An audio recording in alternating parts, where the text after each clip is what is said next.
நம்முடைய எந்த பிரச்சனையிலும் பார்த்து நாம் பயந்து போகாதபடி பிரைஸ் தி லார்ட். அன்பான சகோதர சகோதரிகளே, உங்கள் யாவருக்கும் இயேசு கிறிஸ்துவின் ஈடிணையற்ற நாமத்தில் வாழ்த்துக்கள்.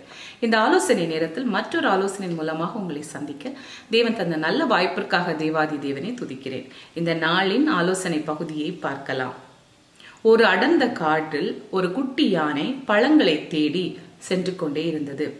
இதை பார்த்து கொண்டிருந்த புலிகளின் கூட்டம் ஒன்றின் பின் ஒன்றாக அந்த குட்டி யானையை சுற்றி வளைத்தது. இதை பார்த்தவுடன் குட்டி யானை வேகமாக கத்த ஆரம்பித்தது. இதன் சத்தத்தை கேட்ட தந்தை யானை தூரத்திலிருந்து வேகமாக ஓடி வந்து சத்தத்தை போட்டவுடன் இந்த புலிகள் எல்லாம் பயந்தன. இந்த தந்தை யானை தந்தத்தினால் அந்த புலிகளை ஒவ்வொன்றாக தாக்க ஆரம்பித்தது. இதை பார்த்தவுடன் புலிகள் ஒன்றின் பின் ஒன்றாக அந்த இடத்தை விட்டு போக ஆரம்பித்தது.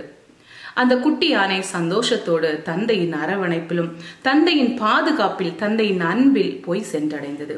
அருமையானவர்களே, நம்மில் கூட அநேக நேரங்களில் நமக்கு சோர்வுகள் வரலாம், ப்ராப்ளம்ஸ் வரலாம், பிரச்சனைகள், பாடுகள் எது வந்தாலும் நம் தந்தையை நோக்கி பார்க்க வேண்டும். அவ்வாறு நாம் நோக்கி பார்த்தோம் என்றால் நிச்சயமாக நமக்கு அவர் அன்பு, அரவணைப்பு, பாதுகாப்பை தந்து நம்மை அவர் ஆசீர்வதிப்பார். நம்முடைய வேத புத்தகத்தில் 2 கொரிந்தியர் 6ஆம் அதிகாரம் 18வது வசனத்தில், அப்பொழுது நான் உங்களை ஏற்றுக்கொண்டு உங்களுக்கு பிதாவாயிருப்பேன், நீங்கள் எனக்கு குமாரரும் குமாரத்திகளாயிருப்பீர்கள் என்று சர்வ வல்லமை உள்ள கர்த்தர் சொல்கிறார் என்ற வாக்குத்தத்த வசனத்திற்கு ஏற்றது போல நமக்கு தந்தையாக, நமக்கு தாயாக அவர் இருப்பார். நம்முடைய எந்த பிரச்சனையிலும் பார்த்து நாம் பயந்து போகாதபடி அவருடைய அன்பில் நாம் மூழ்கி திளைப்போம். அவர் எல்லாவற்றையும் பார்த்துக் கொள்வார். மீண்டும் அடுத்த வாரம் வேறொரு ஆலோசனையோடு உங்களை நான் சந்திக்க இருக்கிறேன். தேவன் தாமே நாம் அனைவரையும் ஆசீர்வதித்து வழி நடத்துவாராக. ஆமேன்.